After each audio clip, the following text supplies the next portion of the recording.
was required to treat them all as equals. Marry women of your choice, 2, 3, or 4. But if you fear that you will not be able to maintain justice between your wives, then marry only one. The modern world has frequently come to view Islam as male-oriented at best and misogynistic at worst. But in truth, Muhammad's teachings brought women new rights that would not be achieved in the Christian world for centuries. The first was the right to life. The Quran forbade the practice of female infanticide, which had been common in early Arabia.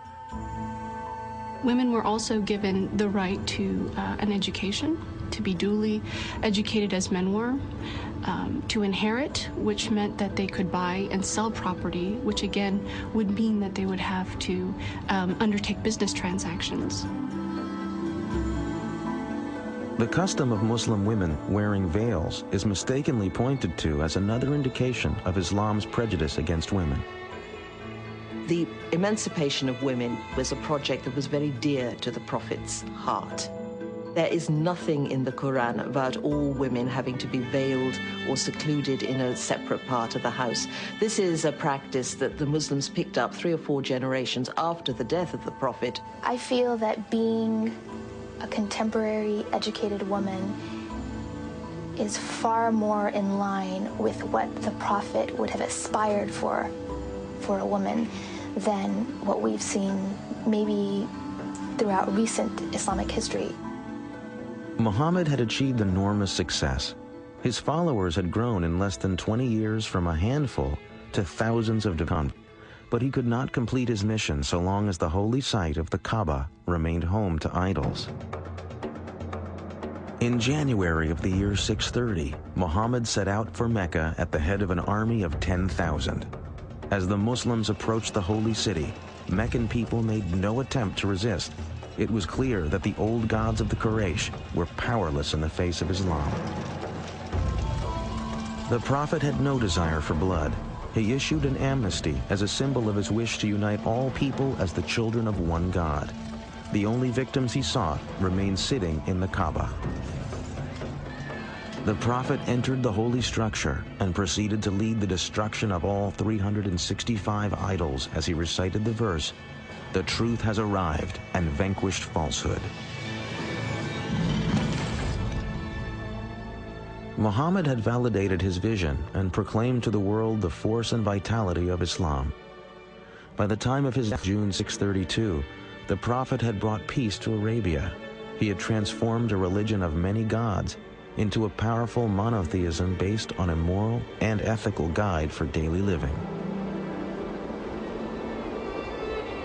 But Muhammad's death was actually the birth of the great age of Islam. Within 100 years, the words of the Prophet spread from Arabia to the world. As Arab culture mixed with Greek and Byzantine learning, an era of Islamic enlightenment brought enormous advances in mathematics, astronomy, medicine, literature, and architecture. Who would have thought today, let alone then, that a man who is described as born an orphan into a divided Arabian society, illiterate, a caravan manager, would create a religious tradition that within 100 years of his death, its physical presence would spill out of Arabia, go all the way to North Africa and all the way over to India. And he always warned his followers not to make him into a Jesus, not ever to say that he was divine. He was just an ordinary man, he said. The fact that he led what we might call a normal life, I think, makes him very appealing to many Muslims, to most Muslims perhaps. That he married, that he had children. These are all things, I think, that make him very approachable as a model for people. So many centuries after it ended, Muhammad's life remains the foundation of the faith he founded. Today, it is the fastest growing religion on earth. As these worshippers respond to the ancient call for prayer, each looks to the Prophet's example to provide peace and serenity in their daily lives.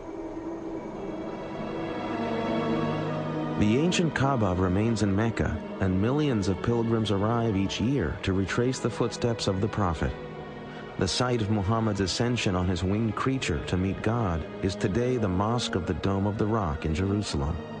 Muhammad's gateway to heaven has tragically become the focus of enmity and hatred between two peoples who trace their ancestry to the same beginnings. Some Muslims who partake of violence use the words of a compassionate man to legitimize their acts of cruelty and hatred. They cite verses of the Quran as inspiration for their monstrous ambitions. Since September the 11th, we've heard Osama bin Laden reciting some really blood-curdling verses from the Quran.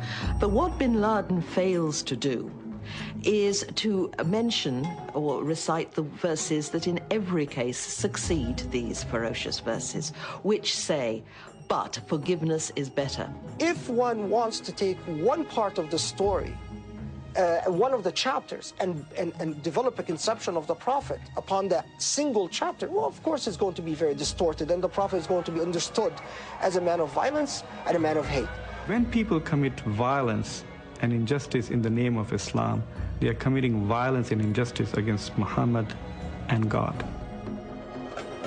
For peace to come to a troubled world, Muslim and non-Muslim alike will have to find a source of trust and acceptance of their common goals.